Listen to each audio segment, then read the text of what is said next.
Alrighty, so today we're going to talk about FC Cincinnati in the Moving Forward series episode, and I really think FC Cincinnati right now is currently in the Philadelphia Union timeline of 2017 to 2023. And I know I always make comparison with the Philadelphia Union to the Cincinnati team, not just because of the fact that the head coach of Cincinnati used to be the assistant for the Union, and also the current GM for Cincinnati was the GM for the Union that time, but it's just the way that the roster is being built and the core that it's being built and the way that's how Cincinnati has looked in these past couple of years is very similar to what we saw with the Union doing 2017 to 2023. They have a great regular season. They definitely have a good team to be considered to be a contender for MLS Cup, but every time when they get into the playoffs, they're just never able to get over the hump of winning MLS Cup. And usually it's either early exit or heartbreak late in the playoffs. And in the case for Cincinnati, it feels like they kind of have experienced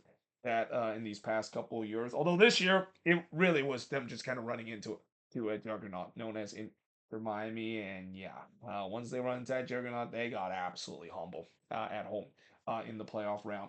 But that being said, it was another good season. They finished with a 25-9 record and finished with 65 points. It is hard to believe this team was only 1 point away of winning the supporter shield and definitely was contending for it as well. And I know, obviously, I talk about the Cincinnati team of winning MLS Cup, but in my opinion, I would say winning the supporter shield might be just as important for them because it's hard to believe, as successful as Cincinnati has been in the past couple of years, they have still yet to win a trophy in their time in MLS. So there's no doubt that if you finally win that supporter shield, it at least maybe ease the pain a little bit, and at least it's something for the Cincinnati fan base to celebrate. So the fact that they just missed out on that, and there were multiple games this season where you could definitely look back of games that it get away. I think the number one game I can instantly think that got it away from them is the 2-1 loss that they had against DC United at home. I mean, that was definitely not a great resort in any means of necessary, especially of how much they struggle. And yet, surprisingly, even though that is considered to be one of the worst losses Cincinnati has, that actually isn't the worst loss of the season, as I'll talk about in just a bit.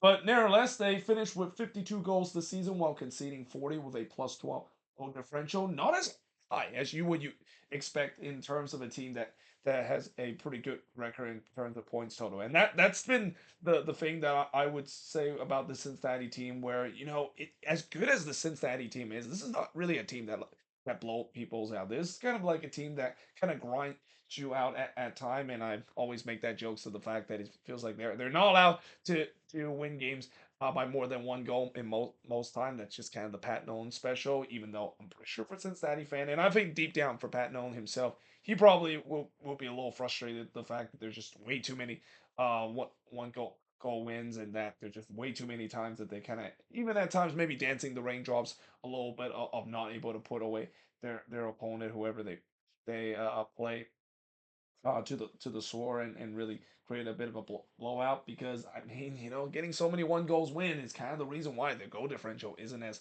godly as we seen with other teams. But yeah, they finished second in the Eastern Conference, but then they ran into Inter Miami, and yeah, that was pretty much it. They got eliminated by Inter Miami in the second round. But looking at the top goal scorer of this team, unsurprisingly, Evander and Kevin Danke is the top two. They're pretty much the main contributor of this team. Evander got 18 goals, while Kevin Danke got 15. Dado Valenzuela got 5 goals, followed by Brenner with three goals.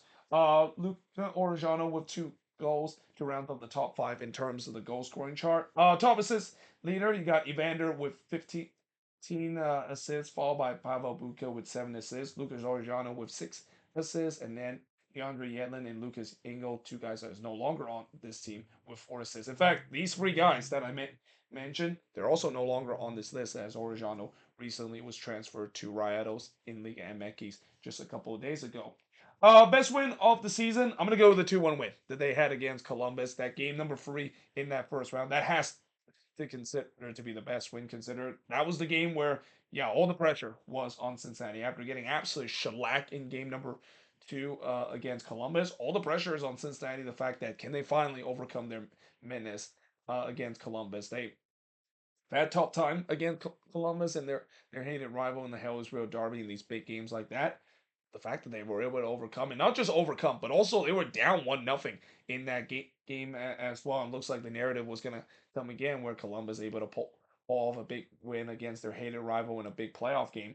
But the fact that Cincinnati just kept kind of flipped the switch just like that, yeah, that's kind of the reason why you got to say that that has to be a great feeling for Cincinnati fans to able to overcome that menace. But unfortunately, then very next game is definitely the worst loss of the season. And again, I know some might say the 2-1 loss against DC was bad, but this one I think hurts even more, mainly because I know, yes, they run into a juggernaut known as Inter Miami, and we know how unstoppable Inter Miami was throughout the Eastern Conference playoffs, but it didn't need to be. I mean, Cincinnati, I really thought that they had a shot in this one, especially after such an emotional win that they had against Columbus like that. I thought they would maybe carry that momentum into the next round when they face the likes of Inter Miami as well, but instead, it's kind of the opposite. And in many ways, it kind of proves my point in terms of the fact that sometimes, even after an emotional win, especially in the regular season, this always tends to happen in the regular season. After an emotional win that you had in one of the big games, the very next game, you can always have a huge let down. And I feel like that might be the case for Cincinnati. I mean, that emotional win that they had against Columbus, they thought that was kind of almost like their MLS Cup version, and then they kind of lost focus and forgot that, yeah, the next big task that they have, and probably even a bigger task in terms of the opponent they'll face in the next round, is none other than Inter Miami. And the fact that, yeah, they were flat throughout the entire game, just really let Miami run circle against them like that. I mean, that's got to be a huge disappointment. What a whimper of a way end the season for the Cincinnati team after all the promising thing that they did this season, and after finally overcome the Columbus man that's in a big Hell is Real derby, to lay an egg like that against Inter Miami, that's absolutely got to hurt.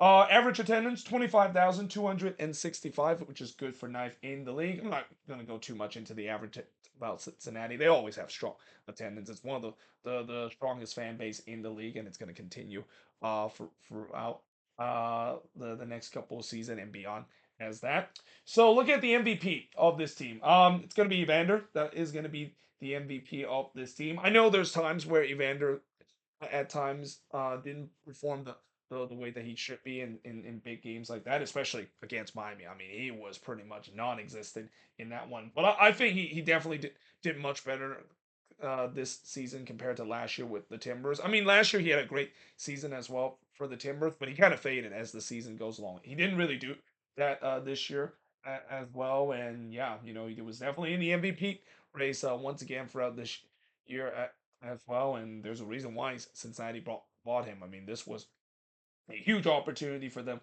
to bring a guy that was clearly unhappy during his time with the Timbers and want to win elsewhere. And yeah, Evander, of course, now donning the orange and blue. We'll see whether or not that, of course, would work out. I mean, he would continue to put up some good number. He is still going to consider to be one, if not top three, the best number 10 in this league. But it's all about whether or not if it's enough for him to carry this team to glory. Disappointment. It's very rare that I put a team with non-associated with disappointment, even though the season didn't end the way that Cincinnati wanted to be. But I really couldn't find a player on this team that was a disappointment. I mean, maybe DeAndre Yedlin on this team was a bit of a disappointment, but he's kind of almost like a bit of an outcast. You can maybe even put Corey Bear as well, but he's not really a regular starter for this team as well. So as a result, I mean, I don't really think there was a huge disappointment. I guess maybe Engel, Lucas Engel, if I have to really pick a player, because that was really kind of one of the rare signing that they just didn't really quite hit it, and eventually they let him go, and now he's with RSL.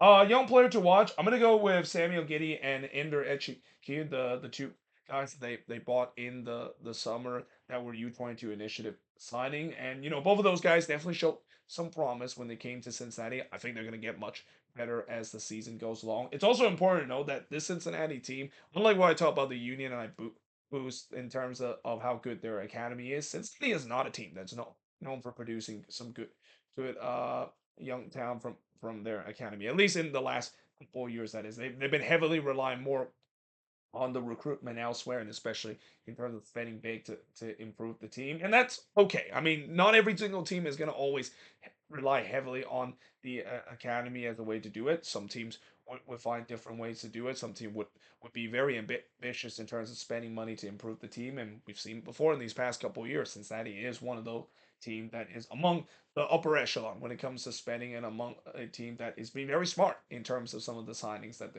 they've done and the ambition that they shown of being continue to be a top tier team in the Eastern Conference and in the league itself. So what went right for the Cincinnati team? So it's another great regular season where they definitely look like a contender. Evander and Danke definitely play as advertised. I mean, I will say maybe Danke maybe a little bit below that because Danke kind of faded away a bit as the season goes along. Wouldn't be the case for Evander. Evander had an excellent season, and I think he's going to continue to do so heading into next year as well. And then, of course, they finally overcome the Columbus Menace in a big game like that. That was kind of the thing I mentioned when I did my prediction video where, can Cincinnati overcome from Columbus? Even though Columbus hasn't been doing well heading into the playoffs, that is still a big hell is real derby, and especially, the hordes of past of Cincinnati not able to get the job done against Columbus in the playoffs, and also the reminder of that Eastern Conference final game from a couple of years ago, the collapse that they have. For Cincinnati, it's got to feel good the fact that at least they sort of got a little bit of revenge from that game after overcoming them in game number three. But unfortunately, despite them overcoming that menace, the thing that went wrong for them is they ran right into a juggernaut known as Inter Miami. And again, I know it is a juggernaut, but the way that they play in that one and how flat they were and how uninspiring they were, that's got to be very disappointing. I mean, it's one thing to lose to a juggernaut, but the fact that you just lay a complete egg at home and allow Inter Miami to dictate whatever they have, I think that's what's got to be very frustrating for Cincinnati fans. I mean, Cincinnati fans will be kind of frustrated that they aren't able to beat Miami. But if it at least if it's a close game or a hard fought game, I mean, it's kind of one that you would just kind of almost tip your cap off to the opponent, and especially with the way that Inter Miami. When it comes to quality wise, I definitely think that Inter Miami is still better than what Cincinnati is right now. I mean, not many team has the quality of what Inter Miami currently has, but the fact that they just ran into that and didn't even put up too much of a fight and just kind of lie down and end the season on a whimper. That's what I think is what Cincinnati fans are very frustrated in terms of how this season eventually end. And then, of course, talk about the attack itself. I mean, as good as the attack is and as lethal at time and how beautiful that they play at times on the attacking end, there were times that I just feel like it could be much better than what it is. I feel like this attack. There's been times where it almost feel like this attack kind of at times only are at third gear. I feel like they could definitely push it into second and first gear and really roast the teams with how good the attack is, but they just never do. I mean, they always keep game close, and that again is something I think Cincinnati fans probably won't be happy to see how many near heart attack that they have and how many nervy moments that they have because of how close that they keep games every single time and the amount of one goal win that Pat Nolan of course has. Well, it's of course is his specialty. I mean, you don't want to always rely on just winning one goal every single game and it'll be enough to of course get you to places. Especially, I feel like again they're definitely when you look at the quality of this team, they're definitely better than just always win by one goal in terms of most of these games that they play. And then of course injuries. Big injuries once again hit this team at bad times, especially the back line as well. I mean, there were times where this back line got absolutely decimated, and they really need to have their depth. And while this team definitely has like some good quality depth, I mean, it's definitely not nothing compared to having some of their starting center back. So guys like Miazga, he missed time again this season as well. Miles Robinson missed time as well. They really need them to stay healthy this year. If this team can stay healthy, especially at the back, that could be a chance that they could get over the hump. But then again, as I said before, and as we'll talk about this moving forward series, it's all about do they have enough to compete, especially now that teams are getting better, and especially probably right now their biggest nemesis in terms of making it to the dance in MLS Cup in Inter Miami getting stronger. Do they have enough to do so? So we'll look at the moving forward forward part, and they definitely made a couple of depth signing. They didn't really do too much big signing like what we've seen in previous offseason, but that's big part of the fact that the core is already stacked, that they don't really need to make those big signings, and the fact that they don't really have a lot of roster spot to do. I mean, they try to re-sign Brenner to a team friendly contract, but they just simply can't because they don't have a DP spot or a U22 initiative spot. Oh, and so as a result, they only signed a couple of depth pieces, but they did find a decent replacement for Lucas Orellano. They got this guy called Brian Ramirez from LDU Quito. People tell me that he's a very good player and could be a perfect Lucas Orellano replacement, which I would definitely believe that because when Lucas Orellano came in for Alvaro Barriel, yeah, it's safe to say that that definitely worked out in a big way, and certainly Cincinnati is hoping that that of course is the same case again. And as I mentioned earlier, it just feels like they're in that Union 2017 and 2023 timeline where it is pretty clear that they're sticking with this core and they're fake that this core will have enough to do so to get over the hump. But then this is where I mentioned just a second ago of this third point of the moving forward series of what if it doesn't? What if this core is just like the Union from the 2017 and the 2023 timeline where it's a good team, but it's never good enough to get it over the hump. And it gets to a point where if you try so hard to get over the hump and with the core that you currently have, but still fall short at the end. This is where you gotta kind of start to ask question, especially in the front office, the fact that is this core gonna be good enough to continue to compete and continue to finally get over the hump. You know that old saying, uh, the definition. Have you ever heard of the definition of insanity? The definition of insanity is doing things over and over again. That's kind of what the union sort of did, where they kind of fall into a little bit of that definition of insanity moment, where they try to run it back so many times, and eventually it fails spectacularly to a point where they had no choice but dismantling the team. Feels like Cincinnati maybe could be heading to that stage where the definition of insanity of doing things over and over again. If they keep doing this for this upcoming season and maybe even next season as well, keep running it back and it resort in the same early exit and or the heartbreak of not able to get over the hump. Now you have serious question when it comes to whether or not this core is enough and that will they actually just dismantle it as soon as the next off season, just like what we see with the Union, where I think by 2023 the Union realized that the core is long and dead, and that's where we're seeing them kind of dismantling that in these last two season. And yeah, it'll be very interesting to see would that be the same fate again. Again, it is very eerily, at least the fact that this team is very similar to what we see with the Union just a couple of years ago, and the standpoint that they have. And I mean, if you're a Cincinnati fan, as much as I know they're very happy the fact that this team is a good team for the last couple of years, especially in the regular season.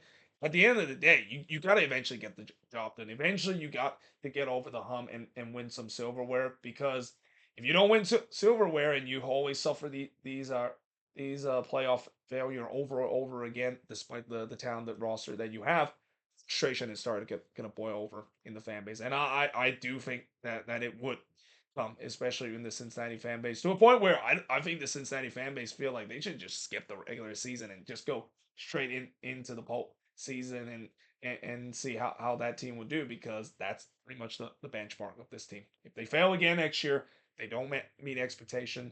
Frustration is definitely started to boil in this fan base, and the patient is started to lose when it comes to seeing the team that they currently have, and maybe this current team just does not have it in them in terms of finally winning the ultimate prize, which is MLS Cup.